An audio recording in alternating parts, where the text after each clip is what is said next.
아버지, 그냥 엄마 말 좀 들어요. 왜 맨날 귀찮게 해요? 28살 아들이 아버지에게 던진 말입니다. 67회를 살아온 남자는 그 말을 듣고 아무 대답도 하지 못했습니다. 거실 소파에 앉은 채로 손에 들린 리모컨만 만지작거렸습니다.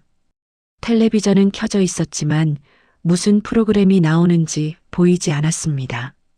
아들은 이미 방으로 들어가 버렸고 아내는 부엌에서 설거지를 하며 일부러 그릇을 3개 내려놓았습니다. 쨍그랑 소리가 날 때마다 남자의 어깨가 움찔했습니다. 이 남자의 이름은 김정수입니다. 평생을 가족을 위해 살았다고 믿었습니다. 2번의 결혼을 했고 2번 다 자신보다 상대방을 먼저 생각했습니다. 그런데 67이 된 지금 그는 자기 집에서 가장 불편한 사람이 되어 있었습니다. 오늘 이야기는 김정수라는 한 남자의 인생입니다. 어쩌면 여러분 주변에도 이런 분이 계실지 모릅니다. 아니, 어쩌면 지금 이 이야기를 듣고 계신 분이 바로 그 주인공일 수도 있습니다. 이 이야기가 끝날 때쯤 여러분은 한 가지 질문을 스스로에게 던지게 될 것입니다. 나는 내 자리가 있는가? 1982년 겨울이었습니다. 강원도 최전방 부대에서 복무 중이던 23살 청년 김정수는 매일 우편물을 확인하는 버릇이 있었습니다. 고향에서 어머니가 보내주시는 편지를 기다렸기 때문입니다. 어머니는 한 달에 한 번 꼬박꼬박 편지를 보내셨습니다. 삐뚤빼뚤한 글씨로 아들 걱정하는 내용이 전부였지만 정수에게는 그것이 유일한 위안이었습니다. 그런데 어느 날부터 낯선 편지가 오기 시작했습니다. 편지 봉투에는 서울 주소가 적혀 있었고 발신인 이름은 서윤이었습니다. 정수는 고개를 갸웃거렸습니다. 서윤이라면 대학교 같은 과 동기였습니다. 그런데 정수는 그 여자와 특별히 친하게 지낸 적이 없었습니다. 같은 조별 과제를 한 번 했던 게 전부였습니다. 첫 번째 편지는 안부를 묻는 내용이었습니다. 정수 씨, 잘 지내고 있나요? 군대 생활이 힘들다고 들었어요. 건강 조심하세요. 정수는 예의상 답장을 썼습니다.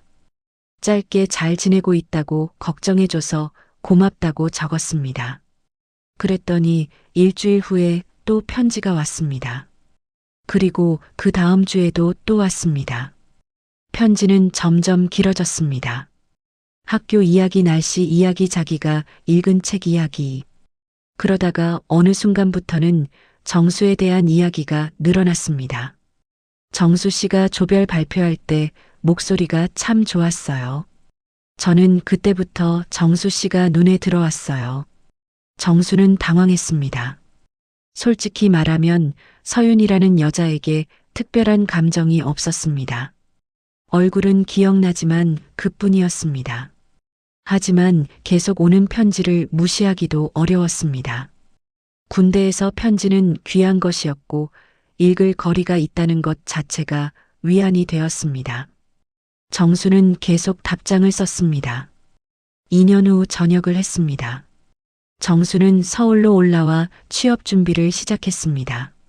지방 출신의 특별한 연줄도 없었지만 성실하게 살면 된다고 믿었습니다. 작은 고시원에서 살면서 이력서를 돌렸습니다. 그러던 어느 날 서윤이에게서 연락이 왔습니다. 만나자고 했습니다. 정수는 그러자고 했습니다. 2년 동안 편지를 주고받았으니 얼굴이라도 보는 게 예의라고 생각했습니다. 명동의 한 다방에서 만났습니다. 서윤이는 대학 시절보다 훨씬 세련되어 있었습니다. 머리를 단정하게 올렸고 옷도 고급스러워 보였습니다. 정수는 자신의 낡은 재킷이 갑자기 부끄러워졌습니다. 정수 씨 정말 반가워요. 편지로만 보다가 직접 보니까 좋네요. 서윤이는 밝게 웃었습니다. 정수도 어색하게 웃었습니다. 커피를 마시면서 이런저런 이야기를 나눴습니다. 서윤이는 아버지 회사에서 일하고 있다고 했습니다. 무역회사라고 했습니다. 정수 씨는 취업 준비 중이라고 했죠? 힘들지 않아요? 괜찮습니다. 어디든 열심히 하면 되니까요. 서윤이는 고개를 끄덕였습니다. 그리고는 갑자기 말했습니다. 우리 아버지가 정수 씨 만나보고 싶다고 하셨어요. 정수는 커피잔을 내려놓았습니다. 네, 제가요? 네, 제가 정수 씨 이야기를 많이 했거든요. 정수는 머릿속이 복잡해졌습니다. 아직 연인 사이도 아닌데 아버지를 만나라니 이상한 전개였습니다. 하지만 거절할 명분도 없었습니다. 일주일 후 정수는 서윤이 집을 방문했습니다. 강남의 고급 주택가였습니다. 정수는 그런 동네에 처음 와봤습니다. 대문부터 압도적이었습니다. 정원에는 소나무가 있었고 현관 앞에는 검은색 외제 승용차가 세워져 있었습니다. 서윤이 아버지 서진태 씨는 거실 소파에 앉아 있었습니다. 60대 초반으로 보이는 남자였습니다.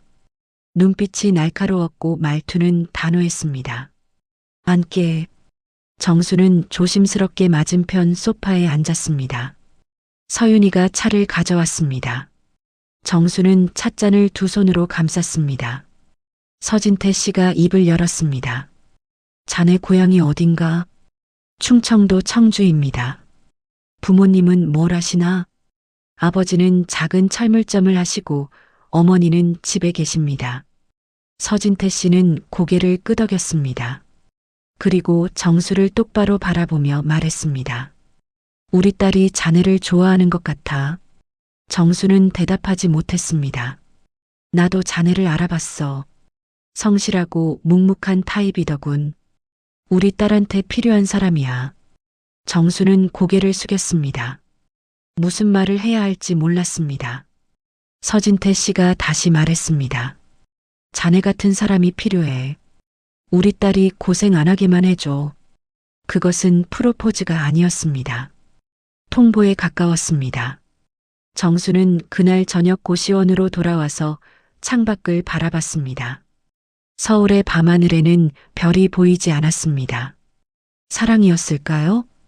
정수는 스스로에게 물었습니다. 서윤이를 사랑하느냐고. 대답이 나오지 않았습니다. 좋아하는 것 같기도 했고 그냥 익숙한 것 같기도 했습니다. 2년 동안 편지를 주고받았으니 정이 들었다고 해야 할까요? 하지만 한 가지는 분명했습니다. 정수의 입장에서 이 결혼은 기회였습니다. 지방 출신의 아무 연줄도 없는 청년이 대기업 임원의 사위가 된다. 인생이 달라질 수 있었습니다. 정수는 어머니에게 편지를 썼습니다. 어머니, 저 결혼할 것 같습니다. 한 달 후 어머니에게서 답장이 왔습니다. 아들아, 좋은 사람 만났구나. 행복하게 살아라. 어머니는 걱정 안 해도 된다. 어머니의 편지에는 10,000원짜리 지폐 3장이 동봉되어 있었습니다. 결혼 축의금이라고 했습니다. 정수는 그 돈을 오래 바라봤습니다. 결혼식은 서울 시내 유명 호텔에서 열렸습니다. 비용은 전액 신부 측에서 부담했습니다. 하객도 대부분 신부 측이었습니다. 신랑 측에서 온 사람은 고향에서 올라온 부모님과 친척 몇 명이 전부였습니다. 정수의 어머니는 한복을 곱게 차려입었지만 하루 종일 구석에 서 계셨습니다. 누군가 말을 걸어오면 어색하게 웃기만 하셨습니다. 신혼집도 신부 측에서 마련해줬습니다. 강남의 아파트였습니다. 정수는 그런 집에서 살아본 적이 없었습니다. 거실이 고향집 전체보다 넓었습니다. 입주 첫날 서윤이가 말했습니다. 이 집 명의는 우리 아빠 거야. 알지? 정수는 고개를 끄덕였습니다. 당연한 이야기였습니다. 자신이 이 집을 살 능력이 없다는 것은 본인이 가장 잘 알았습니다. 결혼 생활이 시작됐습니다. 표면적으로는 행복해 보였습니다. 서윤이는 친절했고 살림도 잘했습니다. 정수는 장인어른 회사에 취직해서 열심히 일했습니다. 말단 사원이었지만 누구보다 일찍 출근하고 늦게 퇴근했습니다. 하지만 시간이 지나면서 정수는 이상한 점을 느끼기 시작했습니다. 처갓집에 갈 때마다 어딘가 불편했습니다. 장인어른은 정수에게 말을 놓았습니다. 사위이기 전에 자기 직원이라는 태도였습니다. 장모님은 친절했지만 그 친절함에는 거리감이 있었습니다. 마치 집에 온 손님을 대하듯. 결정적인 사건은 결혼 1년 차에 일어났습니다. 추석 명절이었습니다. 정수는 고향에 가서 부모님을 뵙고 싶었습니다. 어머니가 많이 보고 싶었습니다. 윤희야, 이번 추석에 우리 고향 가자. 부모님이 많이 기다리실 거야. 서윤이는 화장대 앞에 앉아 있었습니다. 거울을 보며 대답했습니다. 이번엔 힘들 것 같아. 왜? 우리 친정에서 가족 모임이 있어. 아빠가 꼭 오라고 하셨어. 정수는 입술을 깨물었습니다. 그래도 명절인데 내 부모님도 뵈어야지. 서윤이가 돌아봤습니다. 표정이 단호했습니다. 정수 씨, 현실적으로 생각해. 우리 아빠가 회사에서 정수 씨 얼마나 챙겨주시는지 알잖아. 가끔은 양보해야지. 정수는 아무 말도 하지 못했습니다. 결국 그의 추석에 정수는 혼자 고향에 갔습니다. 하루만 다녀오겠다고 양해를 구했습니다. 어머니는 아들이 왔다고 좋아하셨지만 며느리가 안 왔다는 것은 티내지 않으셨습니다. 며느리는 바쁘구나. 그게 어머니가 한 말 전부였습니다. 정수가 고향에서 돌아온 날 밤 서윤이가 말했습니다. 정수 씨, 나 할 말이 있어. 정수는 소파에 앉았습니다. 서윤이는 맞은편에 앉았습니다. 우리 아빠 회사에서 미국 지사 발령 기회가 생겼어. 나한테. 정수는 눈을 깜빡였습니다. 미국? 응. 뉴욕 지사야. 아빠가 나한테 가서 배워오라고 하셨어. 정수는 잠시 생각했습니다. 그럼 우리 둘이 같이 가는 거야? 서윤이는 고개를 저었습니다. 정수 씨는 여기서 회사 다녀야지. 나 혼자 가는 거야. 얼마 동안? 최소 3년. 정수의 얼굴이 굳었습니다. 3년? 그럼 우리는 어떻게? 서윤이는 정수를 바라봤습니다. 그 눈에는 이미 결정이 담겨 있었습니다. 정수 씨, 난 이 기회를 포기 못해. 이건 내 꿈이야. 정수는 입을 열었다가 다시 닫았습니다. 여러 말이 목구멍까지 올라왔다가 삼켜졌습니다. 그럼 아이는? 정수가 조심스럽게 물었습니다.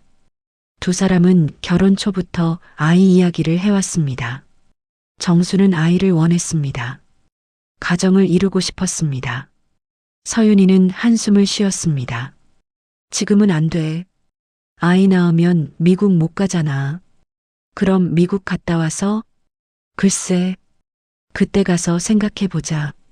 정수는 그 말의 의미를 알았습니다. 아이는 서윤이의 계획에 없었습니다. 애초에 없었던 것입니다. 3개월 후 서윤이는 미국으로 떠났습니다. 처음에는 일주일에 한 번 전화가 왔습니다. 그러다 한 달에 한 번이 됐습니다. 그러다가 아예 연락이 끊겼습니다. 정수는 혼자 서울에 남았습니다. 처갓집 회사에서 계속 일했습니다. 장인어른은 전처럼 정수를 대했습니다. 아니, 더 냉담해진 것 같기도 했습니다.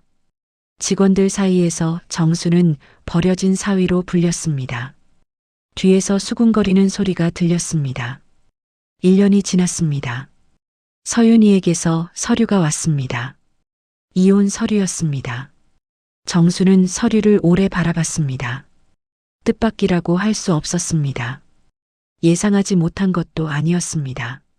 하지만 막상 서류를 눈앞에 두니 마음이 무너져 내렸습니다. 서류와 함께 짧은 편지가 동봉되어 있었습니다. 정수 씨, 미안해. 나는 내 인생을 살고 싶어. 정수 씨도 새로운 시작을 해. 정수는 편지를 구겼습니다. 장인어른에게서 연락이 왔습니다. 이혼 조건에 대해 이야기하지. 만남 자리에서 장인어른은 서류 뭉치를 내밀었습니다. 집은 원래 4명이니까 당연히 가져가야겠고, 위자료 청구 같은 거 하면 곤란해. 정수는 서류를 받습니다. 재산 분할 폭이 각서였습니다. 결혼 생활 동안 모은 것이 아무것도 없으니 포기할 것도 없었습니다. 하지만 그것을 종이에 쓰라니. 서명해. 장인어른이 펜을 내밀었습니다. 정수는 펜을 받았습니다. 손이 떨렸습니다. 왜 그래? 빨리 해. 정수는 고개를 숙이고 서명했습니다. 장인어른이 서류를 가져갔습니다. 그리고 일어서며 말했습니다. 내일부터 회사 안 나와도 돼. 그렇게 정수의 첫 번째 결혼은 끝났습니다. 30살이었습니다. 정수는 청주 고향으로 내려왔습니다. 서울에서 가져온 것은 낡은 가방 하나뿐이었습니다. 어머니는 아들을 말없이 안아주셨습니다. 그날 밤 정수는 어머니에게 말했습니다. 어머니, 죄송합니다. 어머니는 아들의 머리를 쓰다듬으셨습니다. 뭐가 미안해. 살다 보면 그럴 수도 있지. 다시 시작하면 돼. 정수는 울었습니다. 태어나서 처음 어머니 앞에서 울었습니다.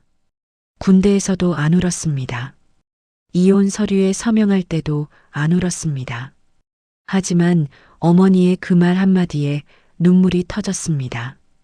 어머니는 아무 말씀도 안 하셨습니다. 그저 아들의 등을 두드려 주셨습니다. 한참을 울고 나서 정수가 물었습니다. 어머니, 제가 뭘 잘못한 걸까요? 어머니는 대답하셨습니다. 아무것도 잘못 안 했어. 그냥 인연이 아니었던 거야. 정수는 그 말을 믿고 싶었습니다. 시간이 흘렀습니다. 정수는 서울로 다시 올라왔습니다. 지방에만 있을 수 없었습니다. 돈을 벌어야 했습니다. 부모님께 신세만 질 수는 없었습니다. 처음에는 작은 무역회사에서 일을 시작했습니다. 말단 직원이었습니다. 월급은 적었지만 불평하지 않았습니다. 아침 일찍 출근해서 밤늦게까지 일했습니다. 주말에도 자주 나갔습니다. 10년이 지났습니다. 정수는 어느새 40살이 되어 있었습니다. 회사도 작은 무역회사에서 중견기업으로 옮겼습니다.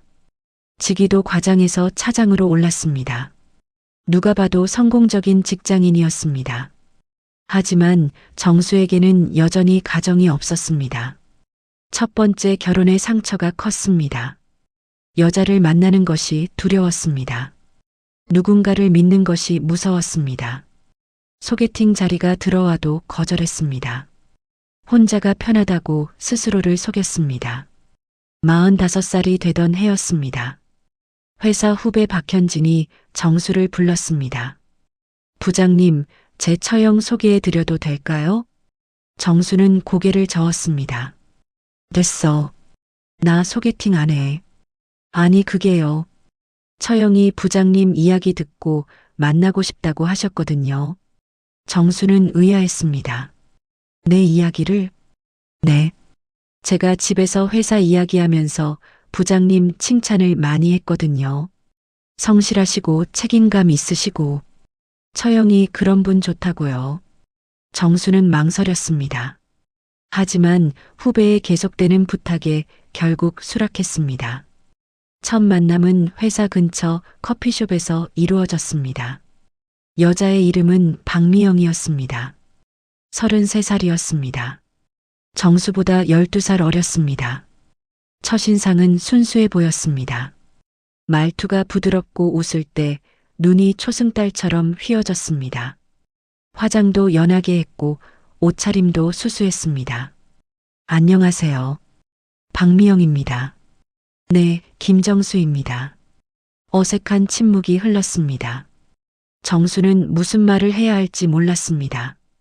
10여 년 만에 소개팅이었습니다. 미영이 먼저 말을 꺼냈습니다. 부장님, 긴장하신 것 같아요. 편하게 말씀하세요. 정수는 쓴웃음을 지었습니다. 티가 나나요? 조금요. 그런데 저도 긴장됐어요. 미영이 웃었습니다. 그 웃음에 정수의 긴장이 조금 풀렸습니다. 두 사람은 커피를 마시며 이야기를 나눴습니다. 미영은 어린이집에서 일한다고 했습니다. 아이들을 좋아한다고 했습니다. 저는 아이들이 좋아요. 순수하잖아요. 어른들은 복잡한데 아이들은 그냥 좋으면 좋다 싫으면 싫다 하니까요. 정수는 고개를 끄덕였습니다. 저도 아이를 좋아합니다. 미영이 눈을 반짝였습니다. 정말요? 부장님 같은 분이 아이를 좋아하시는 줄 몰랐어요. 왜요? 그냥 일만 하실 것 같아서요. 정수는 웃었습니다. 처음으로 진심으로 웃은 것 같았습니다. 그날 이후 두 사람은 자주 만났습니다. 정수는 미영이 좋았습니다. 첫 번째 아내 서윤이와는 달랐습니다. 서윤이는 야망이 있고 자기 주장이 강했습니다. 미영은 부드럽고 상대방을 배려했습니다. 정수의 이야기를 잘 들어줬습니다. 6개월 후 정수는 미영의 집에 인사를 갔습니다. 미영의 집안은 딸만 넷이었습니다. 미영은 막내였습니다. 위로 언니가 셋 있었습니다. 아들이 없는 집안이었습니다. 미영의 아버지 박종구 씨는 70대 초반이었습니다. 정수를 보자마자 환하게 웃었습니다.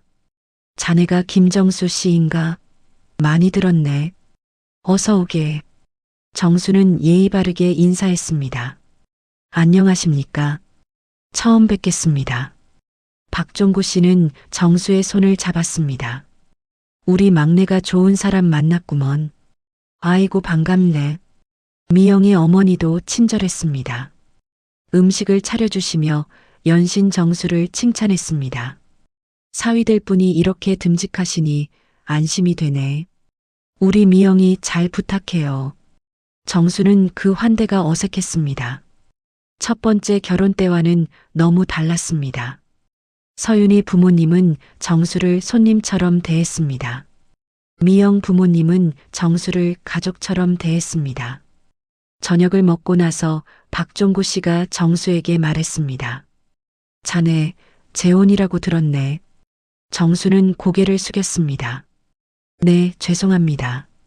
뭐가 미안해. 누구나 살다 보면 그럴 수 있지.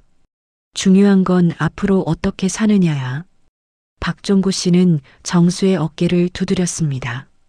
자네를 보니까 아들 하나 얻은 기분이야.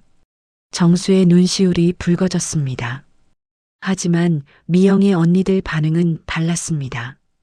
첫째 언니가 미영을 불러 부엌에서 이야기하는 소리가 들렸습니다.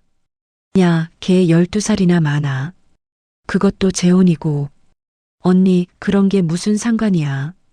상관없긴. 너 뭔데 그런 조건 남자랑 결혼해? 미영의 목소리가 단호해졌습니다. 언니, 나 그 사람 좋아해. 그러니까 더 이상 그런 말 하지 마. 정수는 그 대화를 듣고 마음이 복잡해졌습니다. 자신의 조건이 좋지 않다는 것은 알고 있었습니다. 나이도 많고 재혼이고 미영에게 미안한 마음이 들었습니다. 그날 밤 미영이 정수를 배웅하며 말했습니다. 언니들 말 듣지 마요. 저는 정수 씨가 좋아요. 정수는 미영의 손을 잡았습니다. 미안하고 고마워. 미영이 웃었습니다. 이번엔 다를 거예요. 믿어요. 정수는 그 말을 믿었습니다. 1년 후 두 사람은 결혼했습니다. 결혼식은 소박하게 치렀습니다. 정수가 원했습니다.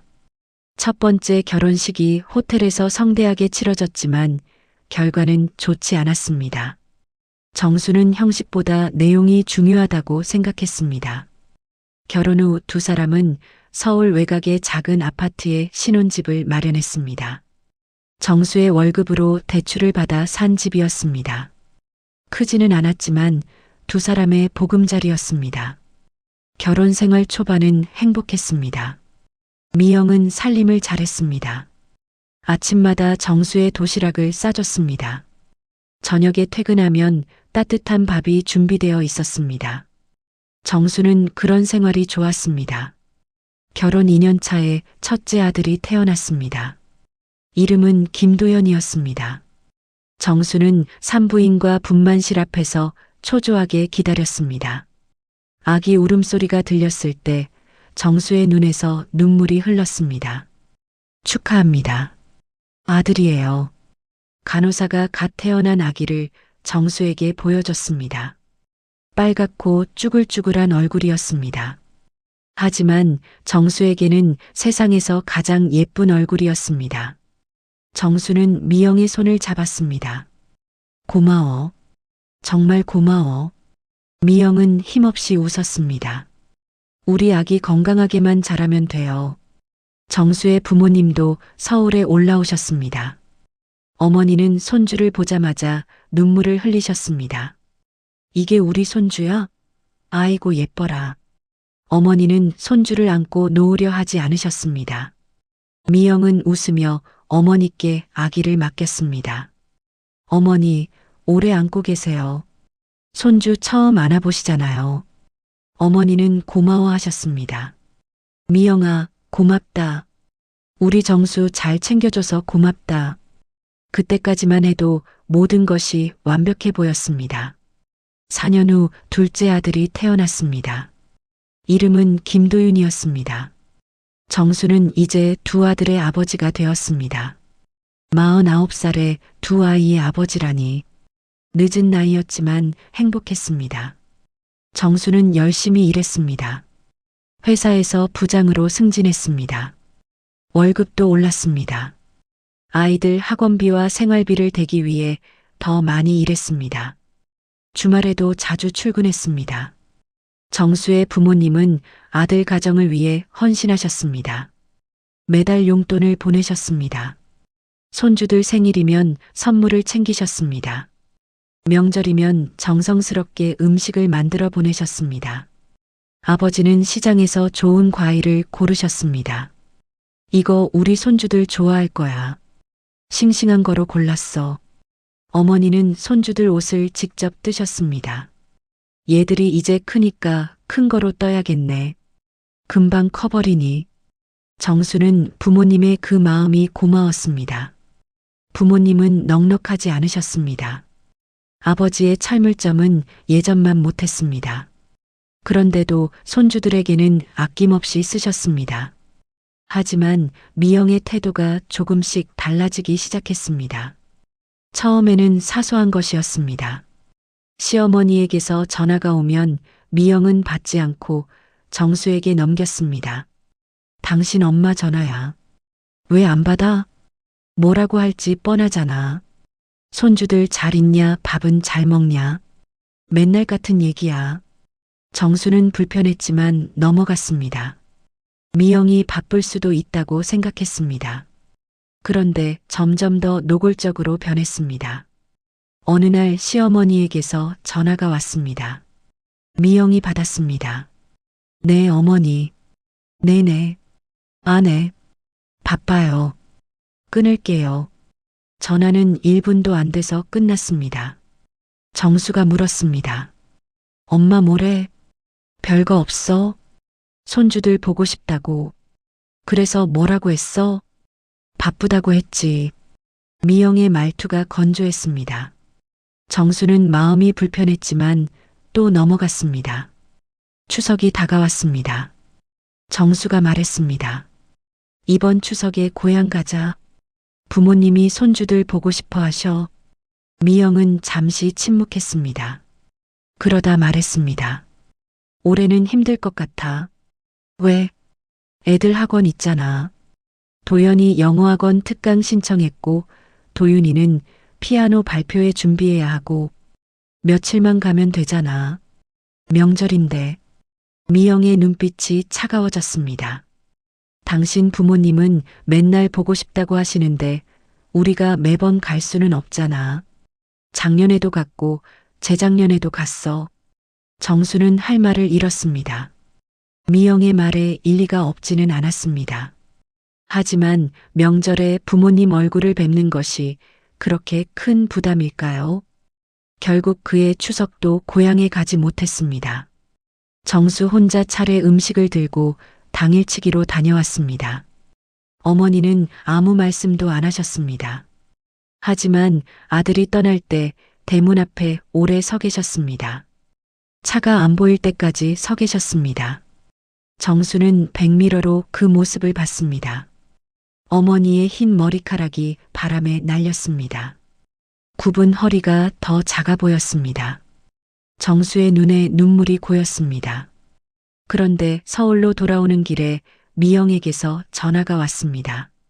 당신 몇 시에 와? 지금 출발했어. 저녁 때쯤 도착할 것 같아. 빨리 와. 애들 저녁 줘야 하는데 나 피곤해. 끊는 소리도 없이 전화가 끊겼습니다. 정수는 핸들을 움켜쥐었습니다. 이상했습니다. 분명히 이상했습니다. 미영은 왜 저렇게 변한 걸까요? 결혼 초반에는 안 그랬습니다. 시어머니에게 전화도 먼저 했고 명절에도 기꺼이 고향에 갔습니다. 정수는 생각했습니다. 내가 뭘 잘못한 걸까? 미영이 원하는 걸 못 해줬나? 아이들 때문에 스트레스 받는 건가? 정수는 스스로를 탓했습니다. 그것이 정수의 방식이었습니다. 문제가 생기면 상대방 탓보다 자기 탓을 먼저 했습니다. 하지만 상황은 나아지지 않았습니다. 오히려 더 나빠졌습니다.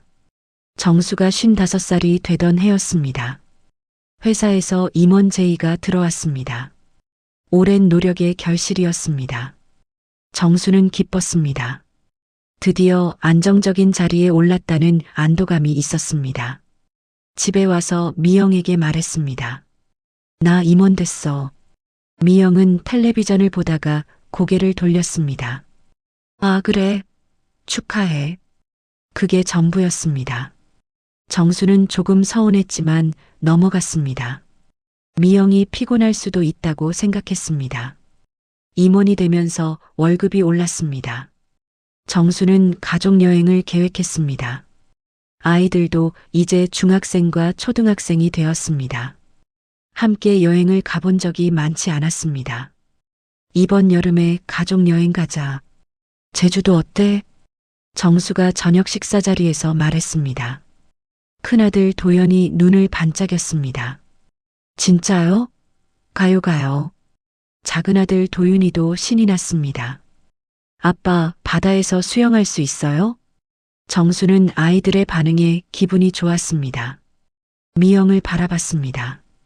미영아, 너도 좋지? 미영은 잠시 침묵했습니다. 그러다 말했습니다. 그때 내 친정 아버지 생신이야. 정수는 달력을 확인했습니다. 생신은 다음 주잖아. 여행은 그 다음 주에 가면 되지. 미영은 고개를 저었습니다.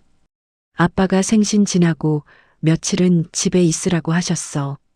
친척들 오시거든. 정수는 이해가 되지 않았습니다. 장인어른 생신과 가족여행은 일정이 겹치지 않는데 왜 안 된다는 걸까요? 그래도 일주일 지나면 괜찮잖아.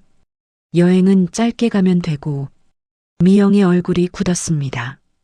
당신 왜 맨날 당신 계획대로만 하려고 해? 내 사정은 생각 안 해? 정수는 당황했습니다. 아니, 그게 아니라. 됐어. 여행 가고 싶으면 당신이랑 애들만 가. 나는 안 가. 미영은 자리에서 일어나 방으로 들어갔습니다. 아이들이 눈치를 봤습니다. 정수는 아이들에게 웃어 보였습니다. 괜찮아. 다음에 가자. 그의 여름 가족여행은 취소됐습니다. 정수는 부모님께 연락드렸습니다. 부모님을 모시고 어디 가고 싶었습니다. 요즘 어머니 무릎이 안 좋으셨습니다. 온천이라도 가시면 좋을 것 같았습니다. 어머니, 이번에 온천 갈까요? 제가 모시고 갈게요. 전화기 너머로 어머니의 목소리가 들렸습니다. 괜찮다. 바쁜데 뭘? 바쁘지 않아요. 이번에 임원 됐으니까 휴가 쓸 수 있어요. 그래도 며느리 눈치 보일까봐. 정수는 가슴이 찔렸습니다. 어머니, 그런 거 아니에요. 미영이도 좋아할 거예요. 어머니는 잠시 침묵했습니다. 그러다 말씀하셨습니다. 알았어. 그럼 내가 미영이한테 전화해 볼게. 정수는 고마웠습니다. 그런데 그날 저녁 미영이 정수에게 말했습니다. 당신 엄마가 전화했던데. 그래, 뭐래? 미영의 표정이 싸늘했습니다. 온천 가자고. 당신이 시킨 거지? 시킨 게 아니라 내가 제안한 거야. 어머니 무릎이 안 좋으시잖아. 미영은 한숨을 쉬었습니다. 당신은 왜 맨날 나한테 말도 안 하고 일을 벌여? 온천은 무슨 온천이야? 돈이 남아도냐? 정수는 기가 막혔습니다. 돈 없지 않아. 내가 벌잖아. 그 돈 애들 학원비로 다 나가. 시부모님 온천 보내드릴 여유 없어. 정수의 얼굴이 굳었습니다. 미영아, 부모님한테 온천 한번 보내드리는 게 그렇게 아까워? 미영이 정수를 노려봤습니다. 아까운 게 아니라 현실적으로 안 된다고. 당신은 왜 맨날 현실을 몰라? 정수는 더 이상 말하지 못했습니다. 온천 여행도 취소됐습니다. 정수는 어머니에게 전화드렸습니다. 어머니, 이번엔 힘들 것 같아요. 다음에 꼭 가요. 어머니는 괜찮다고 하셨습니다. 하지만 목소리에 힘이 없었습니다. 알았다. 바쁜데 신경 쓰지 마라. 정수는 전화를 끊고 창밖을 바라봤습니다. 밤하늘에 달이 떠 있었습니다. 초승달이었습니다. 그날 이후 정수는 돈 관리에 대해 생각하기 시작했습니다. 미영이 가계부를 쓰고 있다는 것은 알았습니다. 하지만 자세한 내용은 몰랐습니다. 월급은 전부 미영에게 넘겼습니다. 정수는 용돈만 받아 썼습니다. 어느 날 정수가 물었습니다. 미영아, 통장 좀 보여줄래? 요즘 지출이 어떻게 되는지 궁금해서. 미영은 잠시 정수를 바라봤습니다. 왜? 내가 이상하게 쓴다고 생각해? 아니, 그냥 궁금해서. 미영은 한숨을 쉬었습니다. 당신이 몰라도 되는 거야. 내가 알아서 할 테니까. 정수는 불편했지만 더 이상 묻지 않았습니다. 미영을 의심하고 싶지 않았습니다. 하지만 이상한 일은 계속됐습니다. 어느 날 정수가 부모님께 용돈을 보내드리려고 했습니다. 모바일 뱅킹 앱을 열었습니다. 그런데 잔액이 이상했습니다. 분명히 지난달에 월급이 들어왔는데 통장에 남은 돈이 거의 없었습니다. 정수는 미영에게 물었습니다. 통장에 돈이 왜 이렇게 없어? 월급 어디 갔어? 미영은 태연하게 대답했습니다. 애들 학원비 냈잖아. 그리고 적금도 들었고. 적금? 무슨 적금? 아이들 교육비 적금. 나중에 대학 갈 때 쓰려고. 정수는 고개를 끄덕였습니다. 그 말이 맞는 것 같았습니다. 하지만 어딘가 찜찜했습니다. 그래도 부모님 용돈은 보내드려야 하는데. 미영이 정수를 바라봤습니다. 당신 부모님 용돈은 당신 보너스 나오면 보내드려. 지금은 안 돼. 정수는 할 말을 잃었습니다. 월급을 버는 것은 자신인데 부모님께 용돈도 마음대로 보내지 못하는 상황이 된 것입니다. 그날 밤 정수는 잠을 이루지 못했습니다. 이게 맞는 걸까? 내가 벌어서 내 부모님께 드리겠다는데 왜 허락을 받아야 하지? 이상하지 않은가? 하지만 정수는 아무 말도 하지 못했습니다. 미영과 싸우고 싶지 않았습니다. 아이들 앞에서 부부가 싸우는 모습을 보여주고 싶지 않았습니다. 정수는 참았습니다. 그것이 정수의 방식이었습니다. 첫 번째 결혼에서도 참았습니다. 두 번째 결혼에서도 참았습니다. 참으면 언젠가 나아질 거라고 믿었습니다. 하지만 상황은 나아지지 않았습니다. 결정적인 사건이 일어났습니다. 정수의 어머니가 손주들 생일에 전화를 하셨습니다. 큰손주 도연이의 15번째 생일이었습니다. 어머니는 아침부터 전화를 하셨습니다. 첫 번째 전화. 미영이 받았습니다. 네, 어머니. 도연이요? 아직 자요. 주말이라서요. 네네. 일어나면 전화하라고 할게요. 전화가 끊겼습니다. 두 번째 전화. 점심때쯤 미영이 또 받았습니다. 어머니, 아까 말씀드렸잖아요. 아직 안 일어났다니까요. 아, 네. 알겠어요. 전화가 또 끊겼습니다. 세 번째 전화.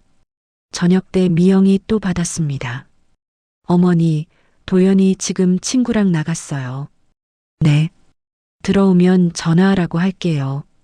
정수는 그 옆에서 듣고 있었습니다. 뭔가 이상했습니다. 미영아, 도연이 친구 안 만나잖아. 방에 있던데. 미영이 정수를 흘겨봤습니다. 귀찮잖아. 시어머니가 하루에 3번이나 전화하시면 애가 얼마나 부담스럽겠어. 정수는 할 말을 잃었습니다. 그래도 손주 생일에 전화하시는 건데 당신은 몰라. 애들 얼마나 스트레스 받는지. 미영은 방으로 들어갔습니다. 정수는 그 자리에 서 있었습니다. 머릿속이 복잡했습니다. 어머니가 손주 생일에 축하 전화 한 통 하는 게 그렇게 부담스러운 일일까요? 며칠 후 정수는 미영의 휴대폰을 우연히 보게 됐습니다. 미영이 샤워하러 들어갔을 때 휴대폰이 거실 테이블에 있었습니다. 화면에 알림이 떴습니다. 정수는 무심코 그 화면을 봤습니다. 차단된 번호에서 전화가 왔습니다. 정수는 심장이 멎는 것 같았습니다. 차단된 번호. 그 번호는 청주 고향 집 번호였습니다. 정수 어머니의 번호였습니다. 정수는 미영의 휴대폰을 열었습니다. 비밀번호는 알고 있었습니다. 아이들 생년월일이었습니다. 차단 목록을 확인했습니다. 거기에 어머니의 번호가 있었습니다. 아버지의 번호도 있었습니다. 정수의 손이 떨렸습니다. 미영이 욕실에서 나왔습니다. 정수가 자신의 휴대폰을 들고 있는 것을 보고 얼굴이 굳었습니다. 뭐해? 정수는 휴대폰을 내려놓았습니다. 목소리가 떨렸습니다. 엄마 번호 왜 차단했어? 미영은 잠시 침묵했습니다. 그러다 말했습니다. 뭐? 물어보고 있잖아. 우리 엄마 번호 왜 차단했냐고. 미영의 표정이 바뀌었습니다. 처음에는 당황한 표정이었습니다. 하지만 금방 방어적인 표정으로 바뀌었습니다. 당신이 왜 내 폰을 봐? 그게 중요한 게 아니잖아. 왜 차단했어? 미영은 한숨을 쉬었습니다. 맨날 전화하니까. 정수는 믿을 수가 없었습니다. 맨날 전화하니까? 그래서 차단을 해? 시어머니가 하루에 몇 번씩 전화하면 얼마나 귀찮은지 당신은 몰라. 정수의 목소리가 커졌습니다. 귀찮아? 귀찮다고? 우리 엄마가 손주들 보고 싶어서 전화하시는 건데 그게 귀찮다고? 미영도 목소리를 높였습니다. 맨날 보고 싶다 보고 싶다. 그렇게 보고 싶으면 본인들이 오시든가.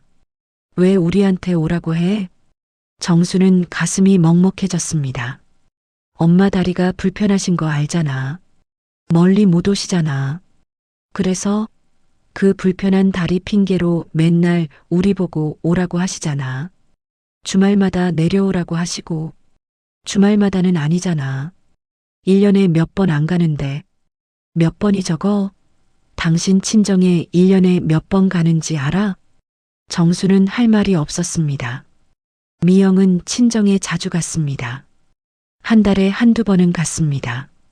정수는 그것에 대해 아무 말도 안 했습니다. 미영이 말을 이었습니다. 당신 부모님만 부모님이야? 내 부모님은? 내가 언제 당신 부모님 가지 말라고 했어? 가잖아 맨날. 그래 나는 가지. 근데 당신 부모님 가면 나만 힘들어. 알아? 시어머니 눈치 봐야지, 시아버지 눈치 봐야지. 애들 챙겨야지. 내가 쉬는 날이 없어. 정수는 아무 말도 하지 못했습니다. 미영의 말에 일리가 있는 것 같기도 했고 전혀 공감이 안 되기도 했습니다. 결국 그날 대화는 거기서 끝났습니다. 미영은 방으로 들어갔고 정수는 거실 소파에 앉아 있었습니다. 정수는 생각했습니다. 내가 잘못한 건가? 부모님을 너무 챙기려고 한 건가? 아내 입장에서는 부담스러울 수도 있지. 정수는 또 스스로를 탓했습니다. 다음 날 정수는 어머니에게 전화드렸습니다. 어머니, 저 정수예요. 그래, 아들. 무슨 일이야? 정수는 잠시 망설였습니다. 어머니에게 뭐라고 말해야 할지 몰랐습니다. 며느리가 전화번호를 차단했다고 말하고 싶지 않았습니다. 그냥 전화드렸어요. 요즘 어떠세요? 나야 늘 그렇지. 아버지도 잘 계시고. 손주들은 잘 있니? 네, 잘 있어요. 그래. 잘 있으면 됐다. 전화를 끊고 정수는 한숨을 쉬었습니다. 어머니는 아무것도 모르셨습니다. 며느리에게 전화했다가 연결이 안 돼서 아들에게 전화를 하신 것이었습니다. 차단당한 것은 꿈에도 모르셨습니다. 정수는 그 사실이 가슴 아팠습니다. 하지만 미영에게 다시 따지지 않았습니다. 이미 한 번 큰 싸움을 했습니다. 또 싸우면 가정이 깨질 것 같았습니다. 아이들을 생각해야 했습니다. 정수는 참았습니다. 그의 설날 정수는 혼자 고향에 갔습니다. 미영은 안 가겠다고 했습니다. 아이들도 엄마 편을 들었습니다. 아빠, 저도 할머니 집 안 갈래요. 심심해요. 큰아들 도연이의 말이었습니다. 정수는 할 말이 없었습니다. 설날 아침 정수는 혼자 버스를 탔습니다. 고속버스 터미널은 귀성객으로 붐볐습니다. 대부분 가족 단위였습니다. 아이들 손을 잡고 부모님 챙기며 이동하는 사람들이 보였습니다. 정수는 혼자였습니다. 버스 안에서 창밖을 바라봤습니다. 휴게소를 지나고 논밭을 지나고 산을 지났습니다. 어린 시절 이 길을 다니던 기억이 났습니다. 그때는 버스 안에서 조는 것이 좋았습니다. 집에 도착하면 어머니가 반갑게 맞아주셨습니다. 지금은 어떨까요? 집에 도착해서 어머니 얼굴을 보면 뭐라고 해야 할까요? 버스가 청주 터미널에 도착했습니다. 택시를 타고 집으로 갔습니다. 어릴 적 살던 집은 아니었습니다. 부모님은 몇 년 전 작은 아파트로 이사하셨습니다. 철물점은 정리하셨습니다. 초인종을 눌렀습니다. 어머니가 문을 열었습니다. 아이고, 왔구나. 어머니는 아들을 꼭 안았습니다. 정수는 어머니의 등을 두드렸습니다. 예전보다 훨씬 마르셨습니다. 등뼈가 만져졌습니다. 어머니, 저 왔어요. 어머니는 아들을 놓아주며 뒤를 봤습니다. 미영이랑 애들은? 정수는 잠시 멈칫했습니다. 집에 바빠서요. 어머니는 고개를 끄덕였습니다. 아무 말씀도 안 하셨습니다. 하지만 그 눈에 실망이 스쳐 지나갔습니다. 아버지는 방에서 나오셨습니다. 예전보다 훨씬 늙으셨습니다. 지팡이에 의지해서 걸으셨습니다. 왔어? 네, 아버지. 혼자 왔어? 네. 아버지도 아무 말씀이 없으셨습니다. 그날 저녁 세 사람은 차례상 앞에 앉았습니다. 어머니가 정성껏 준비한 음식이 차려져 있었습니다. 전, 떡국, 산적, 나물. 정수 어린 시절 좋아하던 음식들이었습니다. 하지만 정수는 입맛이 없었습니다. 어머니가 말씀하셨습니다. 아들, 많이 먹어라. 네, 어머니. 정수는 젓가락을 들었습니다. 어머니가 만들어주신 전을 집어 먹었습니다. 익숙한 맛이었습니다. 어린 시절 맛이었습니다. 그런데 눈물이 났습니다. 정수는 고개를 숙였습니다. 어머니와 아버지에게 눈물을 보이고 싶지 않았습니다. 아들, 왜 그래? 어머니가 물으셨습니다. 아니에요. 전이 맛있어서요. 어머니는 아들의 손을 잡았습니다. 힘들지? 혼자 왔으니까 힘들겠지. 정수는 고개를 저었습니다. 괜찮아요. 어머니는 아들의 손을 꼭 쥐었습니다. 아들아, 내가 미안하다. 정수는 고개를 들었습니다. 뭐가요? 내가 자꾸 전화해서 며느리가 부담스러웠나 보다. 정수의 가슴이 찢어지는 것 같았습니다. 어머니, 무슨 말씀이에요? 어머니가 왜 미안해요? 아니야. 내가 알아. 며느리 입장에서 시어머니가 자꾸 전화하면 귀찮지. 앞으로는 자주 안 할게. 정수는 아무 말도 하지 못했습니다. 목이 막혀서 말이 나오지 않았습니다. 어머니는 모르고 계셨습니다. 전화번호가 차단된 것을, 전화가 연결되지 않는 이유가 뭔지. 하지만 어머니는 본인 탓으로 생각하고 계셨습니다. 자신이 너무 전화를 많이 해서 며느리가 싫어한다고, 앞으로 덜 전화하겠다고. 정수는 손으로 얼굴을 가렸습니다. 어머니, 그런 거 아니에요. 그래, 알았다. 울지 마. 다 괜찮아질 거야. 어머니는 아들의 등을 두드려 주셨습니다. 작고 마른 손이었습니다. 정수는 그날 밤 잠을 이루지 못했습니다. 어린 시절 방에 누워서 천장을 바라봤습니다. 똑같은 천장이었습니다. 20대에 군대 가기 전에도 이 천장을 봤습니다. 30대에 첫 번째 이혼 후 돌아왔을 때도 이 천장을 봤습니다. 지금 55이 됐습니다. 아직도 이 천장을 보고 있습니다. 달라진 게 뭘까요? 나이만 먹었습니다. 머리만 휘어졌습니다. 결혼을 2번 했지만 행복하지 않습니다. 아이들이 있지만 아이들도 아내 편입니다. 내 편은 아무도 없습니다. 정수는 눈을 감았습니다. 그래도 참아야 합니다.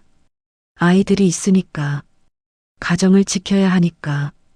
다음 날 정수는 서울로 돌아왔습니다. 집에 들어서자 미영이 물었습니다. 왔어? 부모님은 잘 계셔? 응. 정수는 짧게 대답하고 방으로 들어갔습니다. 미영은 더 묻지 않았습니다. 그날 이후 정수와 미영 사이에는 보이지 않는 벽이 생겼습니다. 같은 집에 살지만 대화가 없었습니다. 필요한 말만 했습니다. 밥 먹었어? 들어가서 자. 내일 몇 시에 나가? 아이들도 그 분위기를 느꼈습니다. 하지만 아이들은 엄마 편이었습니다. 엄마랑 더 많은 시간을 보냈으니까요. 아빠는 늘 회사에 있었으니까요. 정수는 더 열심히 일했습니다. 집에 있는 것이 불편했습니다. 회사에 있는 게 편했습니다. 주말에도 출근했습니다. 명목상 업무가 아니어도 회사에 나갔습니다. 아빠는 왜 맨날 회사가? 작은 아들 도윤이가 물었습니다. 바빠서. 주말에도? 응. 도윤이는 고개를 갸웃거렸습니다. 아빠 친구 없어? 정수는 멈칫했습니다. 왜? 엄마는 친구들이랑 맨날 노는데 아빠는 친구 없는 것 같아서. 정수는 씁쓸하게 웃었습니다. 없진 않아. 그럼 친구랑 놀아. 회사만 가지 말고. 정수는 아들의 머리를 쓰다듬었습니다. 그래. 다음에 놀아볼게. 하지만 정수에게 연락할 친구가 많지 않았습니다. 학창 시절 친구들은 뿔뿔이 흩어졌습니다. 직장 동료들은 친구라고 하기 어려웠습니다. 한 명이 있었습니다. 오만서. 고등학교 동창이었습니다. 대학은 다르게 갔지만 연락을 끊지 않았습니다. 만석이는 법대를 나와서 변호사가 됐습니다. 지금은 개인 사무실을 운영하고 있었습니다. 정수는 만석에게 전화했습니다. 야, 나 정수야. 정수야. 오랜만이다. 무슨 일이야? 그냥 전화했어. 밥이나 먹자. 그래. 언제? 두 사람은 그 주말에 만났습니다. 서울 시내 작은 한식집이었습니다. 만석은 예전과 크게 달라지지 않았습니다. 머리만 좀 벗겨졌을 뿐. 야, 너 살 많이 빠졌다. 만석이 정수를 보며 말했습니다. 그래, 요즘 밥맛이 없어서. 왜? 무슨 일 있어? 정수는 잠시 망설였습니다. 그러다가 입을 열었습니다. 처음부터 끝까지 이야기했습니다. 미영의 변한 태도, 시부모 전화 차단, 명절에 혼자 고향 가는 것, 아이들이 엄마 편인 것. 만석은 말없이 들었습니다. 이야기가 끝나자 만석이 물었습니다. 네가 뭔 죄를 지었길래 이렇게 사냐? 정수는 대답하지 못했습니다. 정수야, 이건 비정상이야. 네 부모님 전화번호 차단한 게 말이 돼? 그래도 미영이 입장에서는 부담스러울 수도 있잖아. 만석이 손바닥으로 테이블을 쳤습니다. 아니, 몸 부담이야. 시어머니가 손주 보고 싶어서 전화하시는 건데. 그게 부담이면 결혼을 왜 해? 정수는 고개를 숙였습니다. 그래도 아이들 때문에. 아이들 핑계 대지 마. 네가 이렇게 살면 아이들한테도 안 좋아. 아버지가 눈치 보고 사는 거 다 봐. 정수는 아무 말도 하지 못했습니다. 만석이 한숨을 쉬었습니다. 정수야, 나는 네가 걱정돼. 이러다가 네가 무너질 것 같아. 정수는 고개를 들었습니다. 괜찮아. 버틸 수 있어. 버티는 게 다가 아니야. 네 인생도 중요해. 정수는 쓴웃음을 지었습니다. 내 인생? 그게 뭔지도 모르겠어. 만석은 정수를 오래 바라봤습니다. 정수야, 하나만 묻자. 네 행복해? 정수는 대답하지 못했습니다. 그날 만석과 헤어지고 정수는 집으로 돌아왔습니다. 거실에 미영이 앉아 있었습니다. 텔레비전을 보고 있었습니다. 정수가 들어와도 돌아보지 않았습니다. 정수는 미영 옆에 앉았습니다. 미영아, 왜? 우리 이야기 좀 하자. 미영이 텔레비전을 끄고 정수를 바라봤습니다. 무슨 이야기? 정수는 심호흡을 했습니다. 요즘 우리 사이가 이상한 것 같아. 예전 같지 않고. 미영은 한숨을 쉬었습니다. 뭐가 이상해? 대화도 안 하고. 나만 그렇게 느끼는 거야? 미영은 잠시 침묵했습니다. 당신이 왜 그런지 알아? 왜?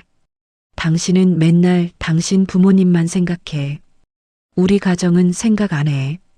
정수는 당황했습니다. 내가 부모님만 생각한다고? 응. 맨날 고향 가자, 온천 가자. 당신 부모님한테 뭐 해드리자. 나는? 애들은? 우리 친정은? 정수는 할 말이 없었습니다. 그게 부모님이 연로하시니까. 내 부모님은 안 연로해. 내 아빠도 70이 넘었어. 근데 당신은 내 부모님 안부는 안 물어보잖아. 정수는 생각했습니다. 미영의 말대로 장인어른 안부를 자주 묻지 않았습니다. 하지만 미영이 친정에 자주 갔기 때문에 따로 물을 필요가 없다고 생각했습니다. 알겠어. 앞으로 장인어른 안부도 더 물을게. 미영은 고개를 저었습니다. 그런 게 아니야. 당신은 몰라. 시어머니가 맨날 전화해서 잔소리하는 거 얼마나 힘든지. 엄마가 잔소리를 해? 손주들 밥 잘 먹이냐, 공부 잘 시키냐. 그게 잔소리지 뭐야. 정수는 믿을 수가 없었습니다. 그건 걱정되니까 물어보시는 거잖아. 당신한테는 걱정이지. 나한테는 간섭이야. 정수는 더 이상 말하지 못했습니다. 미영과의 대화는 늘 이런 식이었습니다. 처음에는 대화를 하다가 결국 미영의 불만으로 끝났습니다. 정수가 잘못한 것이 됐습니다. 그날 이후 정수는 어머니에게 연락드리는 것도 조심하게 됐습니다. 미영 눈치가 보였습니다. 전화를 드려도 짧게 끊었습니다. 고향에 내려가는 것도 줄었습니다. 어머니는 아들이 왜 연락을 안 하는지 모르셨습니다. 그저 바쁘겠거니 하셨습니다. 아들이 바쁘니까 전화도 못하지. 이해해야지. 아버지에게 그렇게 말씀하셨습니다. 정수의 아버지는 말씀이 없으셨습니다. 하지만 가끔 창밖을 보시며 한숨을 쉬셨습니다. 시간이 흘렀습니다. 정수가 60살이 되던 해였습니다. 회사에서 명예퇴직 제안이 들어왔습니다. 구조조정이었습니다. 임원이라고 해서 예외는 아니었습니다. 정수는 서류에 서명했습니다. 거부할 수 없었습니다. 회사 사정이 어려운 것은 알았습니다. 퇴직금은 나쁘지 않았습니다. 그동안 모은 돈과 합치면 노후 자금이 될 것 같았습니다. 집에 돌아와서 미영에게 말했습니다. 나 퇴직했어. 미영의 얼굴이 굳었습니다. 뭐? 명예퇴직이야. 구조조정 때문에. 미영은 잠시 말이 없었습니다. 퇴직금은 얼마야? 괜찮아. 그동안 모은 것도 있고. 얼마냐고. 정수는 숫자를 말했습니다. 미영의 표정이 조금 풀렸습니다. 그 돈 어떻게 할 건데? 노후 자금으로 쓰려고. 미영은 고개를 저었습니다. 노후 자금? 도연이 결혼 자금은? 도윤이 대학원 등록금은? 정수는 당황했습니다. 그건 따로 준비해야지. 따로 뭘 준비해? 돈이 있어야 준비하지. 당신 퇴직금 그거밖에 없는데. 정수는 할 말을 잃었습니다. 평생 일해서 모은 돈이 그거밖에 없다는 말이 가슴에 꽂혔습니다. 미영이 말을 이었습니다. 퇴직금은 아이들 몫으로 따로 묶거나 당신 마음대로 쓰면 안 돼. 정수는 고개를 끄덕였습니다. 그날 이후 정수는 집에서 할 일이 없었습니다. 회사에 나가지 않으니 시간이 많았습니다.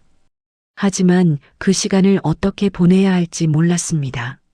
아침에 일어나서 거실에 앉아 있었습니다. 미영은 자기 일상대로 생활했습니다. 정수와 특별히 이야기하지 않았습니다. 아이들도 자기 일에 바빴습니다.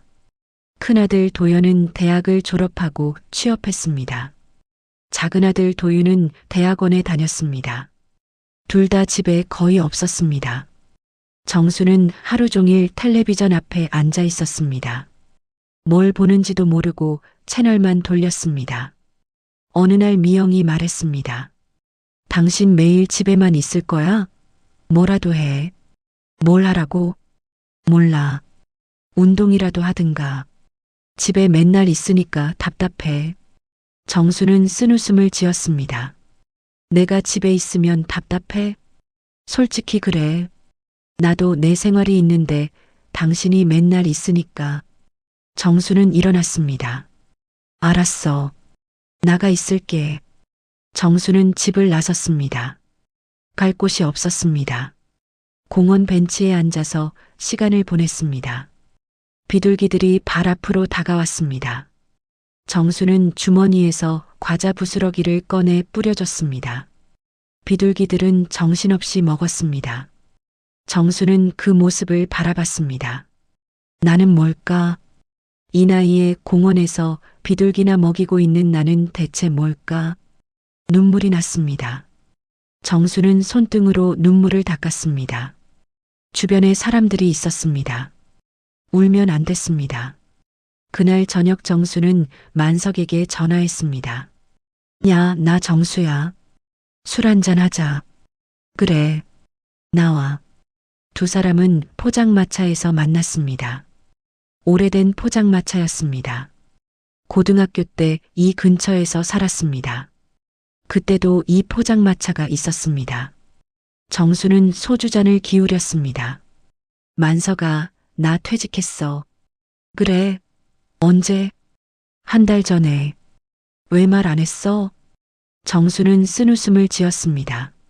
말할 기분이 아니었어. 만석은 정수에게 소주를 따라줬습니다. 요즘 어때? 답답해. 집에 있으면 마누라가 나가라고 해. 나가면 갈 곳이 없고. 만석은 한숨을 쉬었습니다. 야, 그게 말이야? 뭐가? 마누라가 남편 보고 집에서 나가라고 하는 게 말이 되냐고. 정수는 소주를 마셨습니다. 미영이 입장도 이해해. 맨날 집에 있으면 부담스럽지. 만석이 정수의 어깨를 잡았습니다. 정수야, 넌 왜 맨날 남 입장만 이해해? 네 입장은? 정수는 대답하지 못했습니다. 네가 수십 년 동안 돈 벌어왔잖아. 그 집도 네가 산 거 아니야? 대출 받아서 샀지. 대출 갚은 것도 네 월급으로 갚았잖아. 그런데 네 집에서 네가 눈치 봐야 돼? 정수는 잔을 내려놓았습니다. 내가 뭘 잘못한 것 같아? 가장 역할을 제대로 못한 것 같아. 만석은 고개를 저었습니다. 정수야, 넌 아무 잘못 없어. 열심히 살았어. 근데 내 주변 사람들이 문제야. 정수는 만석을 바라봤습니다.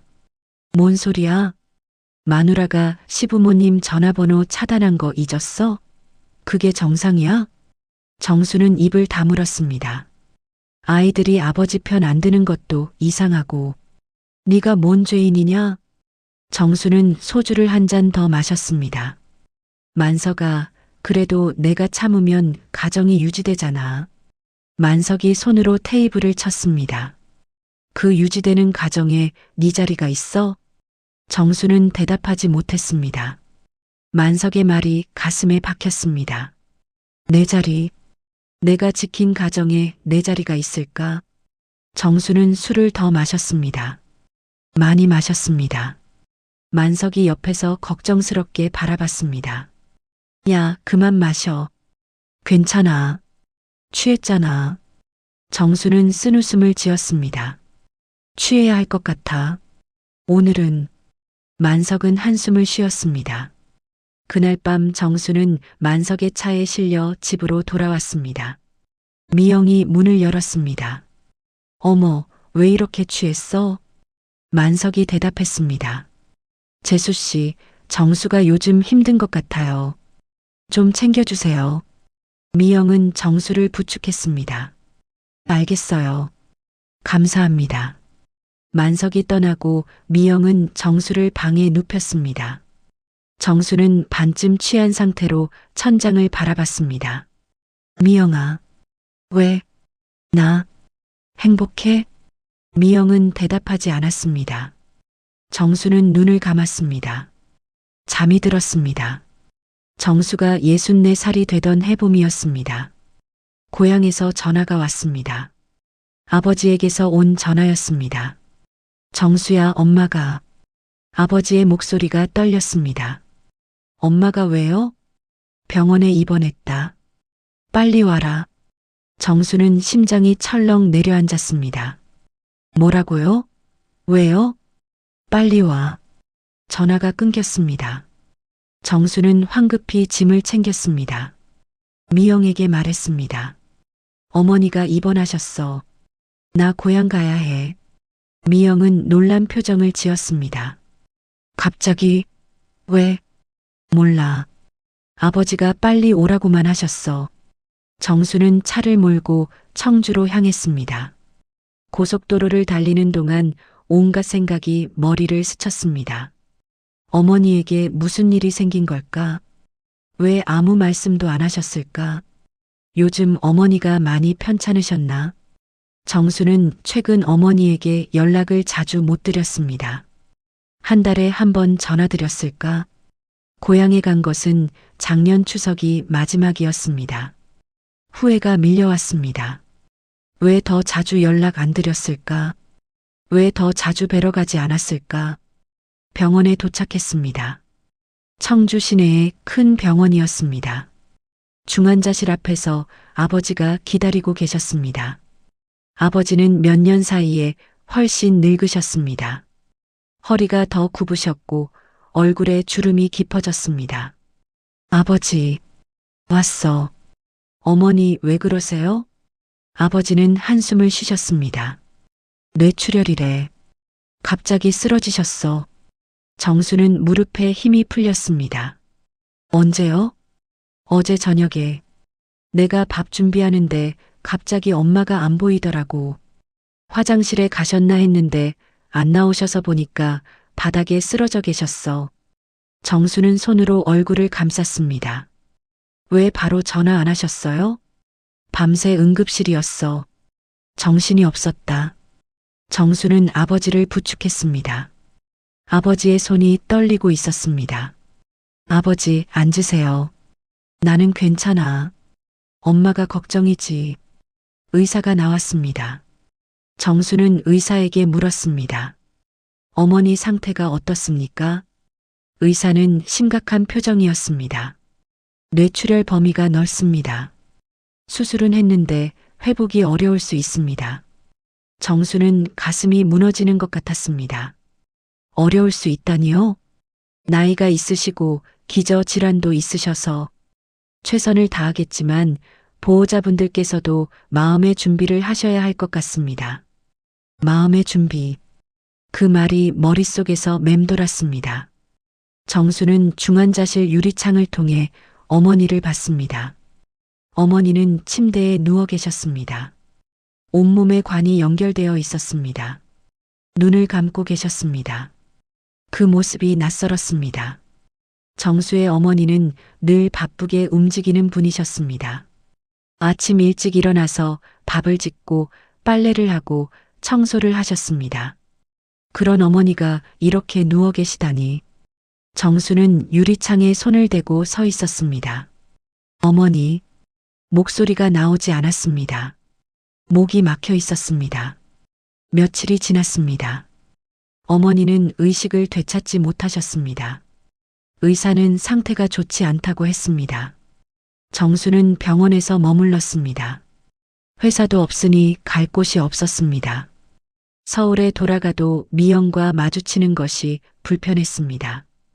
간병인 아주머니가 어머니를 돌봐주셨습니다. 낮에는 정수와 아버지가 병실에 있었고 밤에는 간병인 아주머니가 있었습니다. 어느 날 간병인 아주머니가 정수에게 말했습니다. 아드님이시구나. 어머님이 아드님 이야기 많이 하셨어요. 정수는 고개를 들었습니다. 언제요? 입원하시기 전에 제가 어머님 요양 돌봄으로 한 달 정도 다녔어요. 그때 맨날 아드님이랑 손주 이야기 하셨어요. 정수는 가슴이 아팠습니다. 뭐라고 하셨는데요? 간병인 아주머니가 말했습니다. 아들이 바빠서 연락을 못해도 이해한다고. 손주들 잘 키우느라 바쁜 거라고. 자기는 괜찮으니까 아들 걱정 안 해도 된다고. 정수의 눈에서 눈물이 흘렀습니다. 또 뭐라고 하셨어요? 며느리가 전화를 잘 안 받아서 서운하다고. 근데 바쁜 거겠지 하셨어요. 정수는 고개를 숙였습니다. 간병인 아주머니가 덧붙였습니다. 어머님이 입원하시기 며칠 전에 며느리분한테 전화하셨더라고요. 근데 안 받으시더라고요. 정수의 고개가 번쩍 들렸습니다. 뭐라고요? 어머님이 손주 목소리 듣고 싶다고 전화하셨는데요. 며느리분이 안 받으셨어요. 한 번이 아니라 두세 번 하셨는데 다 안 받으시더라고요. 정수는 할 말을 잃었습니다. 어머니가 쓰러지기 며칠 전 미영에게 전화를 하셨다. 미영이 안 받았다. 정수의 머릿속이 하얘졌습니다. 그날 밤 정수는 미영에게 전화했습니다. 여보세요. 나야. 어머니 어떠세요? 아직 의식 못 돌아오셨어. 미영은 잠시 침묵했습니다. 그래. 빨리 나으셨으면 좋겠다. 정수는 심호흡을 했습니다. 미영아, 하나 물어볼 게 있어. 뭔데? 엄마가 쓰러지시기 전에 너한테 전화했어? 미영은 잠시 말이 없었습니다. 뭐? 엄마가 너한테 전화하셨냐고. 간병인 아주머니가 그러시던데. 미영의 목소리가 날카로워졌습니다. 몰라. 언제? 입원하시기 며칠 전에. 기억 안 나. 정수는 입술을 깨물었습니다. 진짜 기억 안 나? 안 나. 시어머니 전화번호도 모르는데 어떻게 알아? 정수는 할 말을 잃었습니다. 시어머니 전화번호도 모른다. 차단해놓고 이제는 번호도 모른다고 한다. 정수는 전화를 끊었습니다. 손이 떨렸습니다. 열흘이 지났습니다.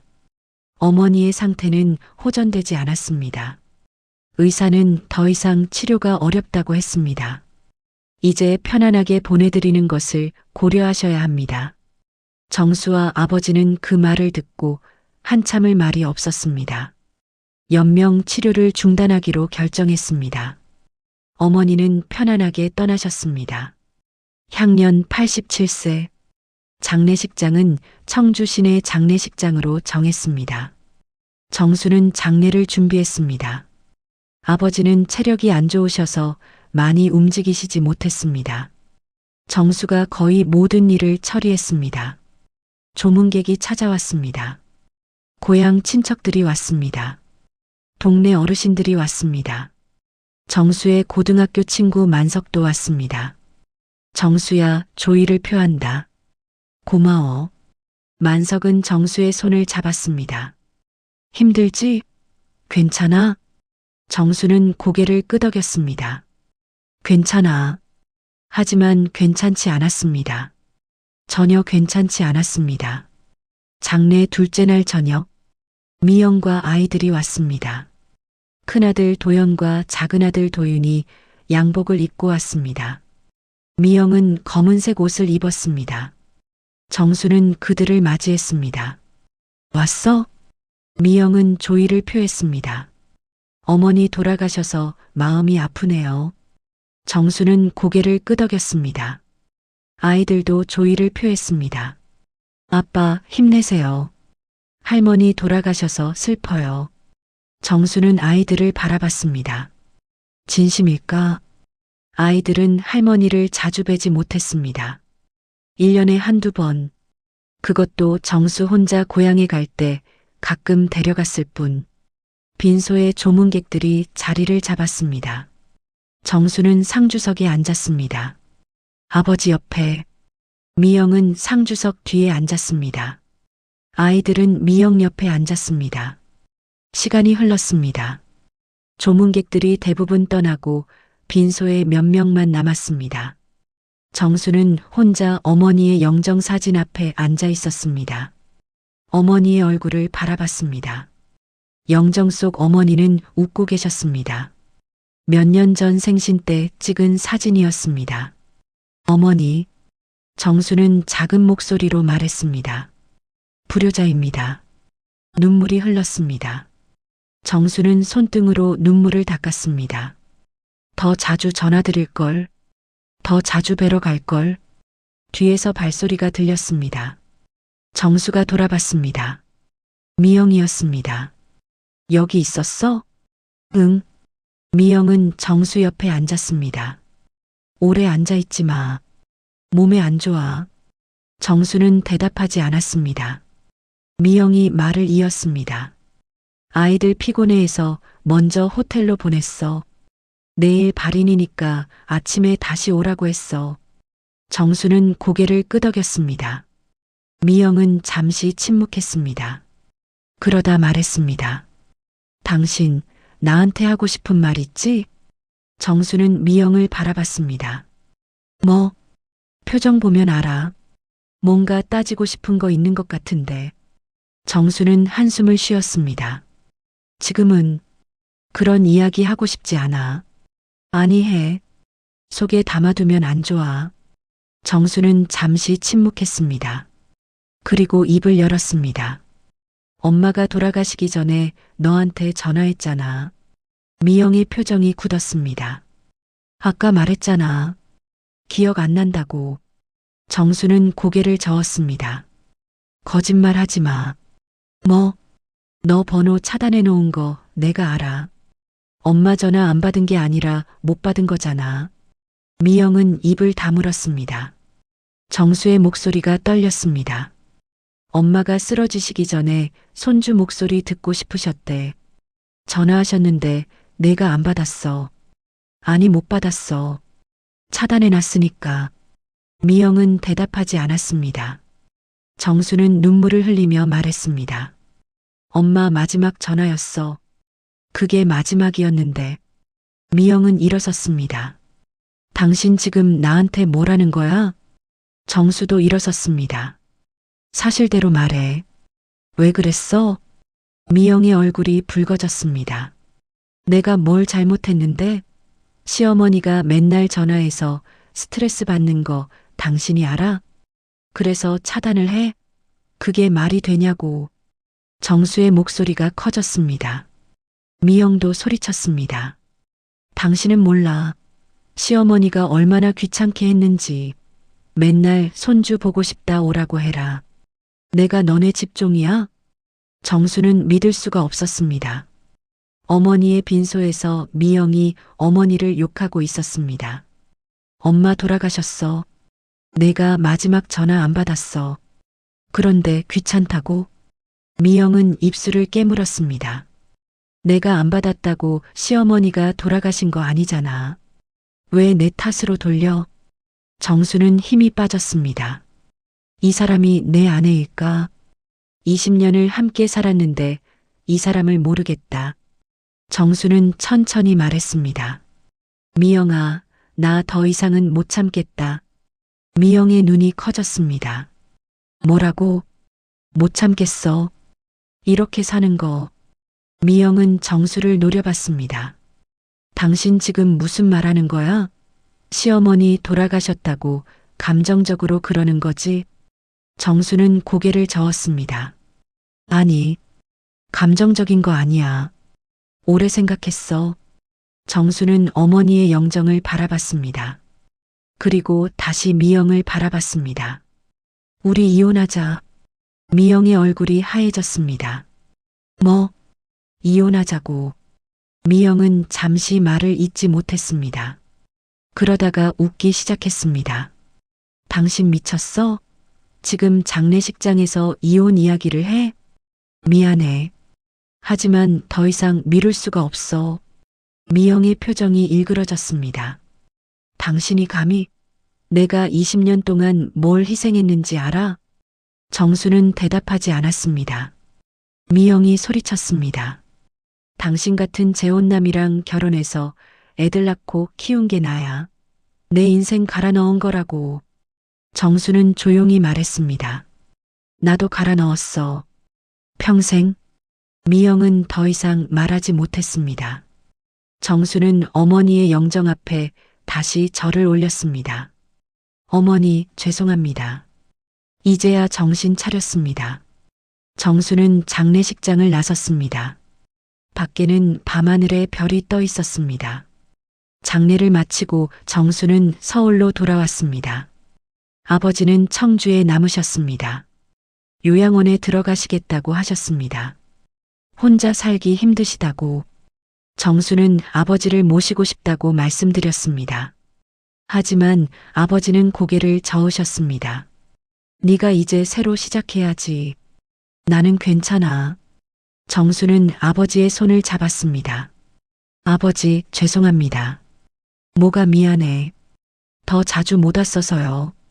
어머니 돌아가시기 전에 더 자주 뵈러 왔어야 했는데.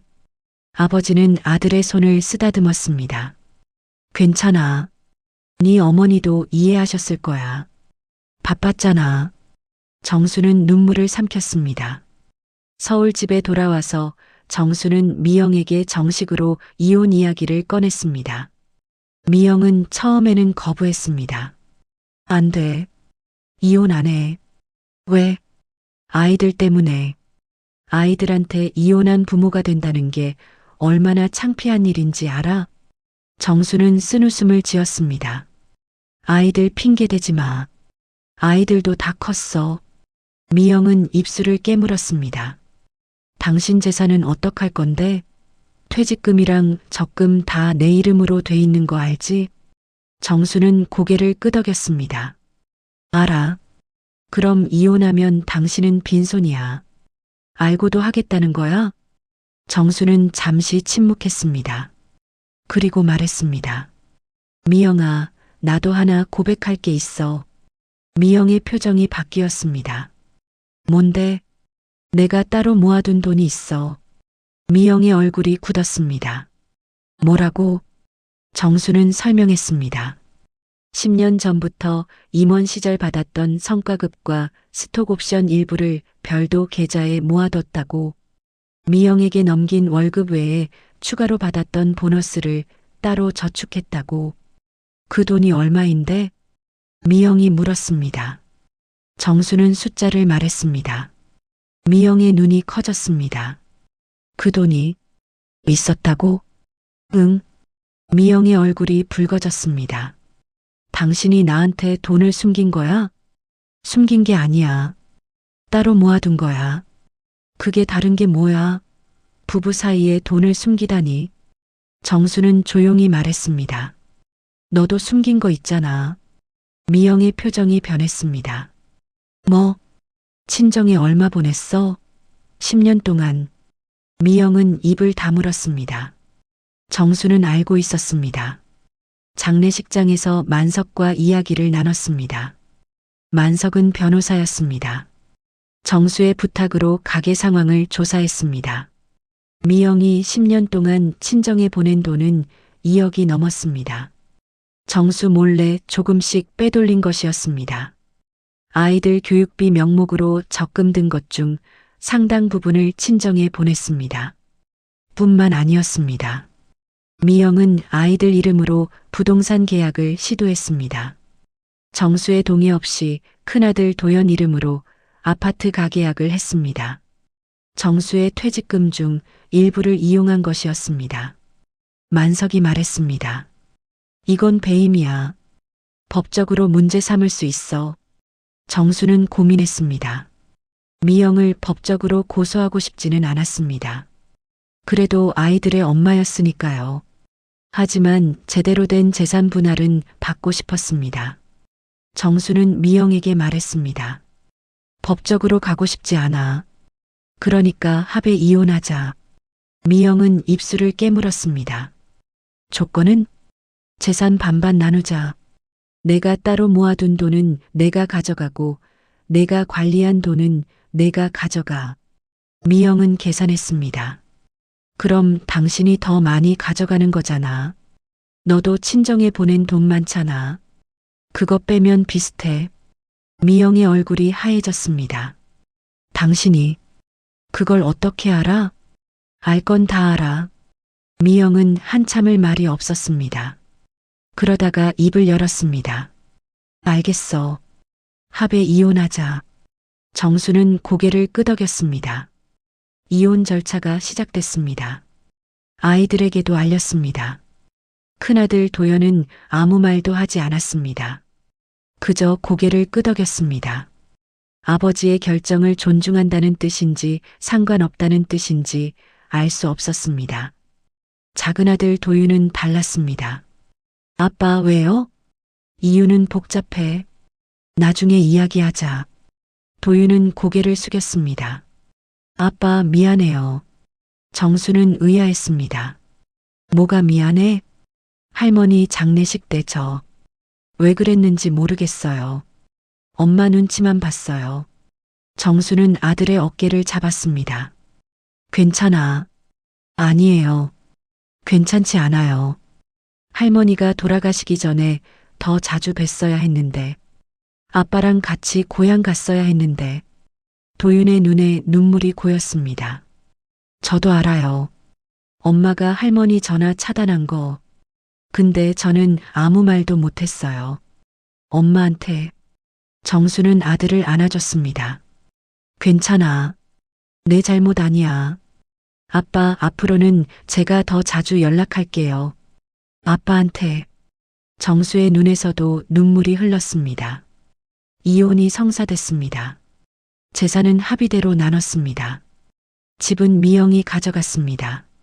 정수는 자신이 모아둔 돈을 가지고 작은 오피스텔로 이사했습니다. 65살의 새 출발이었습니다. 혼자 사는 것은 익숙하지 않았습니다. 아침에 일어나면 조용했습니다. 밥을 혼자 먹었습니다.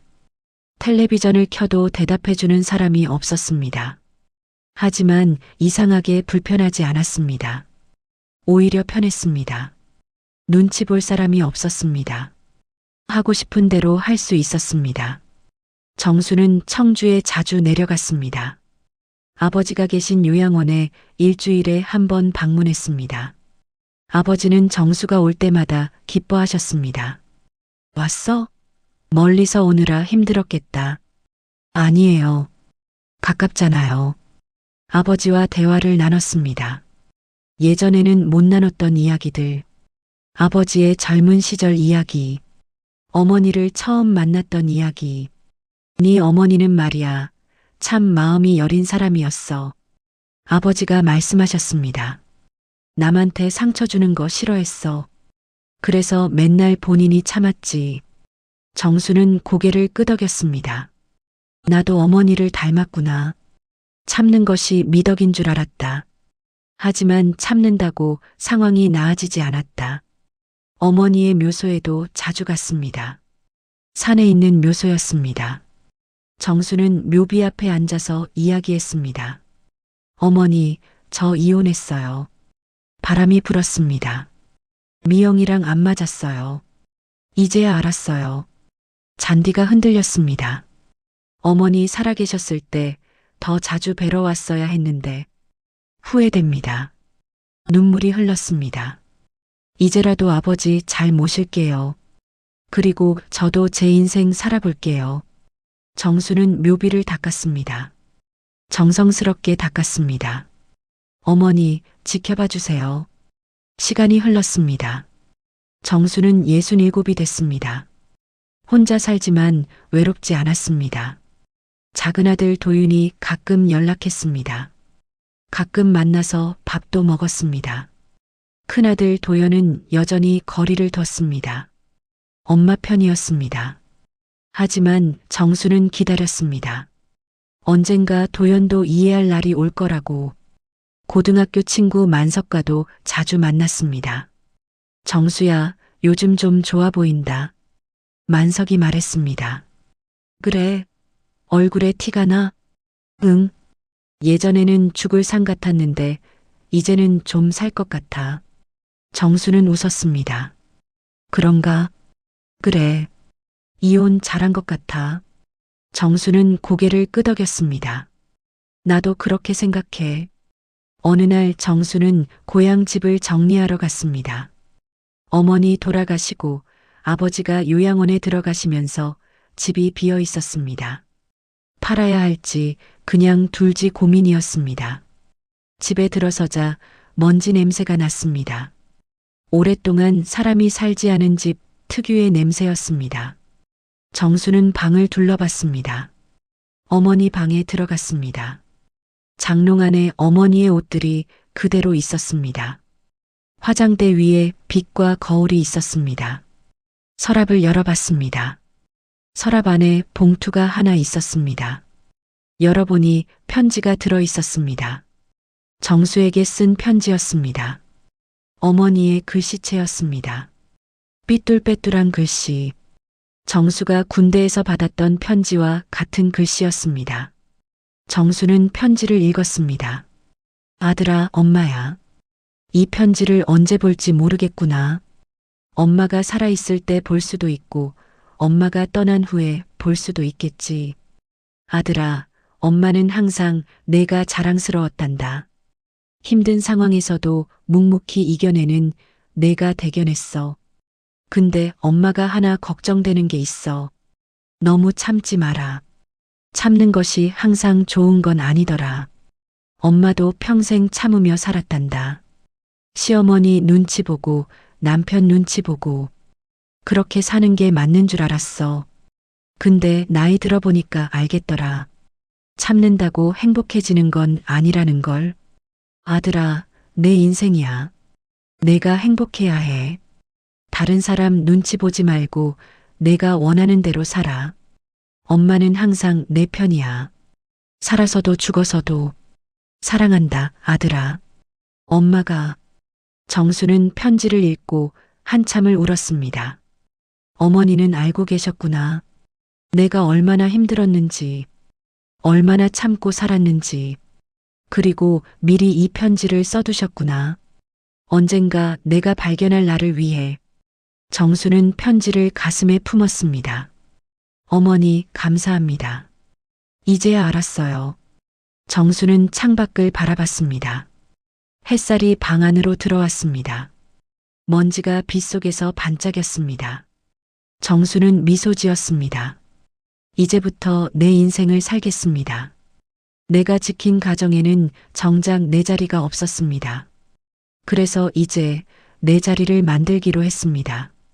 이 이야기는 김정수라는 한 남자의 인생이었습니다. 어쩌면 여러분 주변에도 비슷한 분이 계실지 모릅니다. 평생 가족을 위해 희생했지만 정작 자기 자리는 없는 분. 참는 것이 미덕이라고 믿었지만 참는다고 행복해지지 않았던 분. 신이여, 여러분께 드리고 싶은 말씀이 있습니다. 참는 것이 미덕이던 시대가 있었습니다. 하지만 참음으로 잃어버린 것들도 있습니다. 지금이라도 당신의 자리를 찾으셔도 됩니다. 당신은 충분히 그럴 자격이 있습니다. 여러분의 인생입니다. 여러분이 행복해야 합니다. 누구 눈치 볼 필요 없습니다. 오늘 이야기가 여러분께 작은 위로가 되었으면 합니다. 혹시 비슷한 경험이 있으시다면 댓글로 이야기 나눠주세요. 혼자 사귀지 마시고 함께 나누셨으면 좋겠습니다. 다음에도 여러분의 마음을 어루만지는 이야기로 찾아뵙겠습니다. 구독과 좋아요는 저에게 큰 힘이 됩니다. 알림 설정까지 해주시면 새 영상을 놓치지 않으실 수 있습니다. 긴 영상 끝까지 들어주셔서 진심으로 감사합니다. 여러분의 하루가 평안하시길 바랍니다.